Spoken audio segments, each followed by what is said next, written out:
cette nouvelle émission sur les crypto-monnaies et la bourse. Donc aujourd'hui ça va être une analyse, donc en tout cas sur les crypto-monnaies. Peut-être qu'il y aura une vidéo sur la bourse, mais c'est pas sûr, ça dépendra du temps que j'ai. Alors je fais une vidéo aujourd'hui sur la crypto-monnaie parce qu'il y a eu du mouvement, donc vous avez dû le remarquer hier. Donc hier effectivement on attendait dans ma dernière vidéo, je vous avais dit qu'on attendait un franchissement d'une zone pour passer à une tendance haussière, et suite à une compression, puisqu'on avait le prix qui s'était compressé. Donc effectivement, c'est bien ce qui s'est passé. Donc on a vraiment eu cette explosion. Donc là, si vous vous rappelez, on avait une belle compression. Alors je vais enlever ça, parce que sinon, ça me gêne un peu. Voilà. Donc on avait une compression donc jusqu'au 28 avril, donc il y a 2 jours, donc mardi, et mercredi, bim, à partir de minuit, vous voyez, quasiment, non, peut-être 4 heures du matin, voilà, ça commençait à partir, à sortir de cette zone de compression. Donc dans ma dernière vidéo, donc je vous en avais parlé, donc ça c'est ma dernière vidéo, où je vous avais vraiment bien ciblé ici la zone en daily, et même en 30 minutes je vous avais dit que voilà, on situait dans cette zone là. Là je l'ai plus de tête, c'est à peu près 7700 je crois, et puis je crois que c'est à peu près 7700, 7600, non 7600 à peu près, peut-être un peu plus haut. Voilà, donc on a franchi donc ce niveau-là et on est passé à la hausse. Donc en daily, je vous avais annoncé que le niveau qu'on allait chercher à atteindre, c'était la barre jaune, c'était les 9150. Donc là, hop, voilà, je vous avais montré avec le Fibonacci, voilà, qu'on allait revenir certainement sur les 9150 et passer certainement dans les 11000 jusqu'à 11700. Donc je vous avais dit que la première résistance forte, ce serait les 9150, et effectivement ça s'est vérifié. Donc là je vais sortir de la vidéo, donc vous pouvez revoir ma dernière vidéo où j'en parlais. Donc en dessous de la vidéo vous avez, je décris toujours un peu la vidéo du jour, donc voilà mon analyse en weekly, en daily, et la dominance en weekly, en daily, ouais, 30 minutes. Et aussi, j'ai parlé de la dominance BTC Alt. Tiens, d'ailleurs, c'est intéressant parce que avant de faire cette vidéo, j'ai pas regardé où en était en fait la dominance. Pas la dominance, mais le signal en weekly. Donc ça va être l'occasion de regarder aussi. Donc là, je repasse en daily, puisque je vais finir donc l'analyse en daily. Donc voilà, donc on est arrivé au niveau, donc là j'ai mis les pointillés, alors je vais les remettre en jaune pour pas que ça vous perturbe. Hop, je vais les remettre en barre. Hop. Donc celui-là par contre je vais le laisser en pointillé, comme ça va bien démarquer que c'est pas une zone, mais enfin c'était une zone, mais c'était une ancienne zone. Alors donc effectivement on a franchi donc cette barre là, on est arrivé à peu près dessus, et on a replié aujourd'hui, on est en train de replier, puisque c'est une forte résistance, c'est une résistance qui historiquement nous a fait plonger en fait. Si vous regardez à partir du 26 février, c'est celle qui nous a vraiment mis dans la grande baisse, c'est celle qui a initié la grande baisse. Donc il y avait eu un repli technique, puis après l'effondrement qu'on a connu. Donc cette résistance là est très puissante, et du coup on a buté dedans. Si on arrivait à la franchir dans les jours prochains, puisque quand même il y a une force, hein, il y a une force énorme de ce signal. Moi je pensais que ça allait stopper un petit peu dans les 8200, vous voyez un peu là où il y a un niveau, et non, ça n'a pas stoppé, ça a franchi fortement. Alors peut-être sur une unité de temps plus courte ça avait un peu tergiversé à ce niveau 8200 il me semble, mais bon, ça n'a pas tergiversé très longtemps avant de franchir. Donc le prochain niveau pour moi, bah voilà, hein, c'est 11007, hein, comme je disais, dans les 11007. Donc voilà, donc si on arrive à ce niveau des 11007, Il faudrait vraiment une grande force, hein, par contre, parce qu'il y a ce niveau-là, et en plus il y a le plus haut ici, quand même, qui fera aussi barrage. Donc les 10 500, je pense qu'ils feront barrage. D'ailleurs, je crois que je l'avais vu en étudiant un peu autrement le... Donc si j'abaisse un peu mon Fibonacci, si je le mets à ce niveau-là, on voit qu'il tape, voilà, dans ces niveaux-là, des 10 500 à peu près. Donc on a une résistance moyenne aux 10 500, donc qui serait une résistance avant d'arriver aux 11 700. Donc je vais d'ailleurs la placer. Tiens, et si je faisais une duplicata de celui-là, cloner, voilà. Hop. Non, ça n'a pas marché. Tant pis, je vais en refaire un nouveau. Ligne horizontale. Hop. Donc on serait à peu près là. Donc la prochaine, ça serait là. Et celle qui serait vraiment très puissante, enfin en tout cas qui a l'air d'être puissante, ça serait la 11 700. Donc que je mettrais en jaune avec un gros trait. Oups, annulé. Hop, hop, un trait plein. Voilà. Donc voilà, donc les deux prochaines résistances que je vois. Qu'est-ce qu'il y avait d'autre? Donc je vous avais dit aussi qu'on était sur un point pivot. Alors il me semble que ça c'était, oui, la vision en weekly. Donc dans la vision en weekly, donc weekly c'est représentation où chaque bougie représente une semaine de cotation. Donc on avait ça. Donc voilà, donc là on a un point pivot, j'avais marqué le point pivot, j'avais dit qu'on était, voilà, ça semblait faire une moyenne entre toutes les oscillations, et j'avais eu confirmation en activant donc l'indicateur des pivots, donc il m'avait bien confirmé effectivement qu'on était sur un point pivot.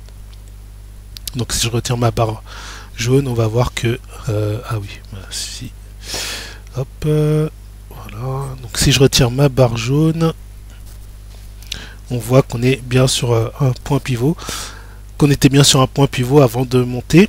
Et donc voilà. Donc là en weekly, la prochaine résistance, elle serait à 12 000, 13 000. Donc voilà, il y aurait une chance qu'on aille jusqu'au 13 000 dans ce mouvement haussier. On verra, ça dépendra de la force.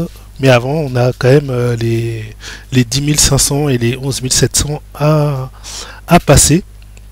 Donc voilà. Donc ça c'est point de vue weekly. Donc voilà. Donc là maintenant on va passer en 30 minutes. Hop, voilà. Donc en 30 minutes, donc on a eu la forte montée d'hier. Vraiment colossale, hein, la montée d'hier. Vous voyez, hein. Comme je disais, dans les 8200, c'était 8200 j'avais dit. Bah, on n'a pas eu vraiment de stop, hein, 8200, c'était vraiment très léger. Hein. Ouais, 8200, on a stagné un petit moment, mais après on a eu des plus fortes stagnations à 8700, 8800, et puis voilà. Donc on a le top, ça a été là, hein, 9460 au plus haut, avant de redescendre. Donc là, on est sur un repli quand même marqué, mais qui s'effondre pas. Donc pour l'instant, ça tient la route. On est juste en train de marquer certainement un point bas pour un range. Donc ça serait un range qui durait sur 1, 2, 3 jours peut-être, avant d'avoir quelque chose une nouvelle condition de marché. Donc là, je pense que ça va être le haut de range et ici le bas de range. Donc si je veux voilà, je pourrais les tracer ici, clac, en pointillé. Et on va mettre une couleur différente.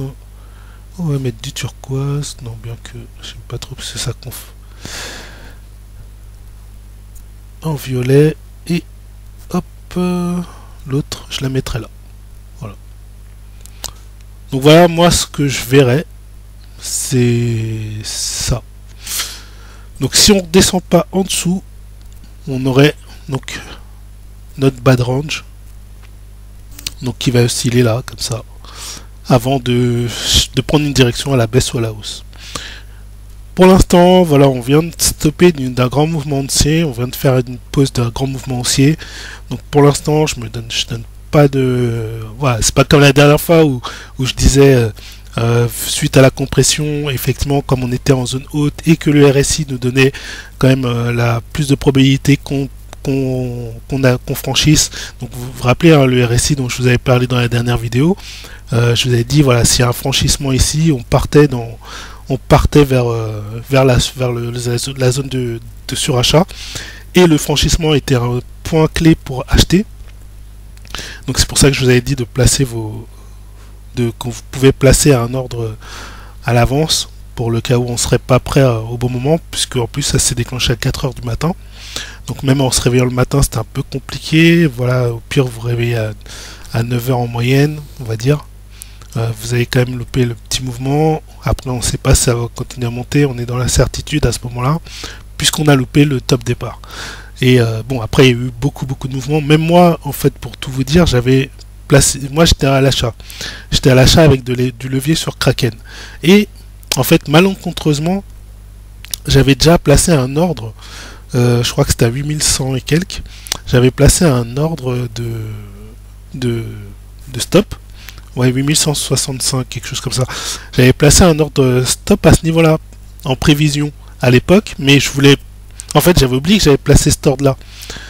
Et en fait, ça a été tellement vite que moi, quand je me suis rendu compte, quand j'ai voulu aller vérifier ma position sur Kraken, et ben c'était trop tard, l'ordre stop avait déjà été validé, on était à peu près dans les 8300 à ce moment-là, quand j'ai vérifié. Donc ouais, voilà, 17 heures, truc comme ça. Ou peut-être 16 heures. Et donc c'était trop tard. Et bon, j'ai encaissé un gain, mais comparé, vous voyez, à l'extension qu'il y a eu, quand j'ai vu la force du signal, je me suis dit, non, faut pas que je stoppe à la position de take profit que j'avais mis, il faut que je laisse porter et surveiller par rapport aux moyennes mobiles, et stopper au moment où il y aurait un signal de repli de faiblesse. Et le signal de faiblesse, il était plus par ici, au 8800. Là, j'aurais certainement stoppé à 8800, mais vous voyez, j'ai quand même loupé une grosse extension et beaucoup de gains du coup. Bon, j'ai quand même encaissé un gain, mais voilà, c'était minime par rapport à ce que j'aurais pu avoir si j'avais pas placé un take profit. Et si le mouvement n'avait pas été aussi rapide. Je m'attendais à un mouvement fort, mais peut-être pas aussi fort quand même. Le Bitcoin de toute façon me surprend toujours, même si j'arrive souvent à voir ce qu'il va faire, à le canaliser, mais malheureusement souvent il me surprend dans les amplitudes, etc.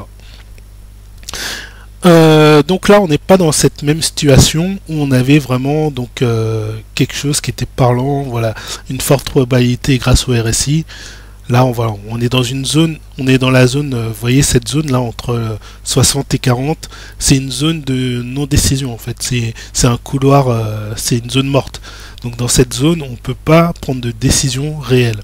En tout cas, pas sur des stratégies de tendance. On n'est pas là, on peut plus prendre des décisions en stratégie de tendance. On peut prendre des stratégies de range, mais là il faut bien connaître ces stratégies de range. Et voilà. Donc pour ceux qui tradent les tendances, qui attendent des tendances, pour l'instant il n'y a rien à faire.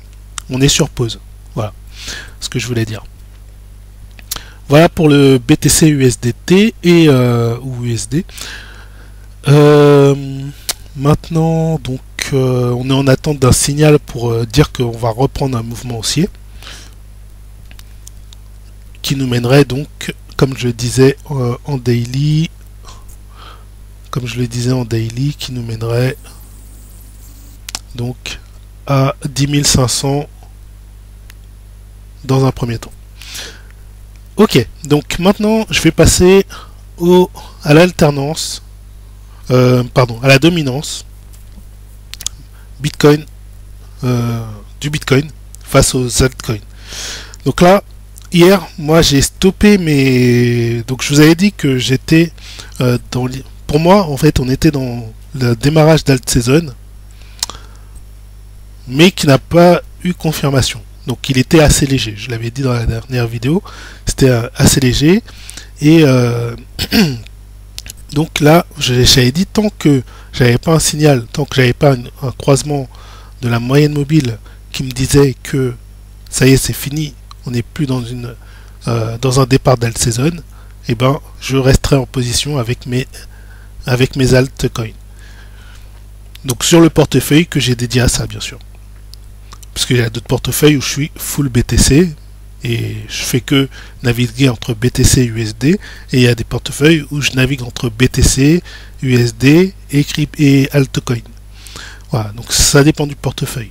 Donc dans ce portefeuille là, voilà, j'étais investi en altcoin, je m'étais désinvesti des bitcoins et j'attendais donc soit qu'on parte à la hausse pour me remettre dans le bitcoin, soit qu'on parte à la baisse pour effectivement confirmer qu'on était bien en alt season. Donc là on est sorti de cette possibilité d'alt season hier. Donc hier quand j'ai vu, moi j'ai pris en cours, j'ai vu la force, j'ai vu qu'il était passé du bas jusqu'à à peu près ici, on était quasiment vers le haut du boulanger quand j'ai vu le signal. Je me suis dit bon là c'est mal parti, il vaut mieux sortir. Je me suis dit je vais pas attendre la fin de la bougie parce que là c'est vraiment parti très fort. Ça a dépassé l'ancien mouvement ici qui pouvait faire penser. Et là je me suis dit non là c'est trop fort. Et effectivement en plus comme on attendait que le Bitcoin prenne une tendance, et ben je pense que là la possibilité d'une alt season elle est brisée. Malheureusement j'ai pas pu opérer tout de suite et j'ai opéré plus tard. Et le fait d'avoir opéré plus tard, ça fait que j'ai perdu quand même un peu parce que le Bitcoin a continué à monter en attendant. Toute la journée il a monté, et malheureusement j'ai pas pu opérer parce que j'avais plus d'une vingtaine de cryptos à transférer en Bitcoin et il me faut un peu de temps, et au moment où j'ai vu ça j'avais pas le temps de le faire, j'étais déjà sur autre chose, etc. Donc je pouvais pas le faire et je l'ai fait un peu tard malheureusement. Bon, je l'ai fait quand même. D'ailleurs, heureusement que je l'ai fait parce qu'aujourd'hui, vous voyez encore la dominance qui est en train de perdre du terrain. Donc, si je l'avais pas fait hier soir et que j'avais fait aujourd'hui, j'aurais encore perdu plus. Donc voilà. Mais bon, je l'ai quand même fait. Tant pis, c'est une petite perte. Après, c'est la stratégie. On peut pas gagner tout le temps. Là, sur ce mouvement-là, on a plus que doublé en fait le capital en suivant cette telle saison-là qu'il y a eu en début février 2020. On pouvait déjà plus que doubler le capital. Donc la prochaine alt season, voilà, je serai là et je la prendrai. Là, celle-ci, elle s'est pas confirmée malheureusement, elle a été très légère et on verra donc la prochaine. Alors peut-être quelque chose qui m'a aussi interpellé, c'est que j'aurais pu me mettre en moitié altcoin, moitié Bitcoin.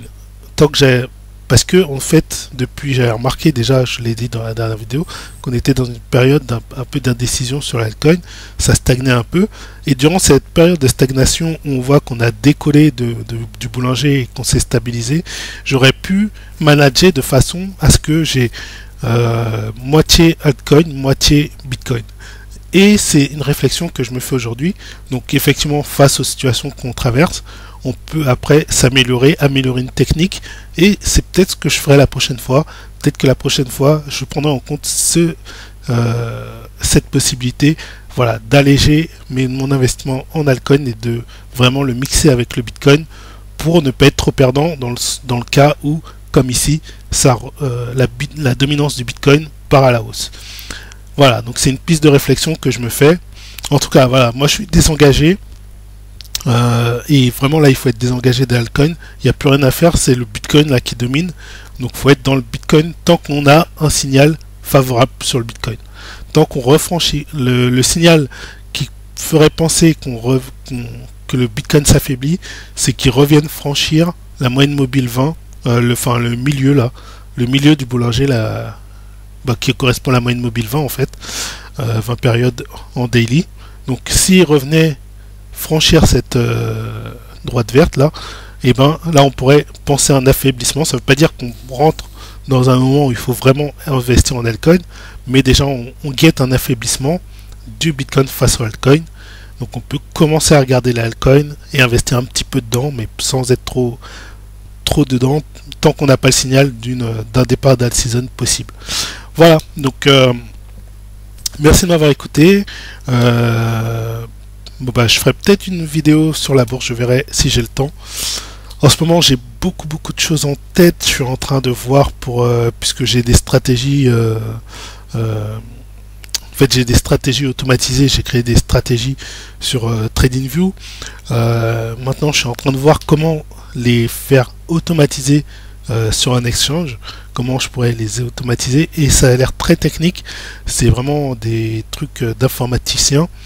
Et donc je suis en train d'apprendre un peu tout ça, donc voilà, donc mon temps là il est un peu c'est un peu difficile d'être, c'est pour ça que j'ai pas non plus voulu trader les cryptos au jour le jour. J'ai voulu plus trader globalement les cryptos et de manière plus voilà, plus sereine, pour ne pas être trop pris par les investissements, parce que j'essaye de créer un site aussi. Donc là je suis en train de créer mon site qui va s'appeler taosoft.fr. Il y aura une extension crypto, une extension bourse.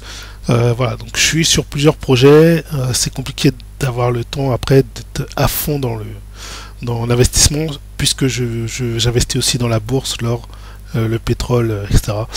Donc voilà, donc c'est assez complexe de tout faire en même temps. Bon, et ben je vous le quitte sur ces dernières paroles et je vous dis à la prochaine vidéo. Merci de m'avoir écouté. N'hésitez pas à aller voir les liens qui sont en dessous de la vidéo. Donc je vous ai montré en dessous, je vous mets un descriptif de cette vidéo là. Puis je vous mets des liens aussi qui voilà, vous permettent par exemple d'utiliser Brave plutôt que Chrome pour avoir des récompenses, etc. Enfin, je vous fais plein de tout un tas de bons plans, je vous les présente en dessous de la vidéo. Allez, je clôture la vidéo maintenant. Ciao!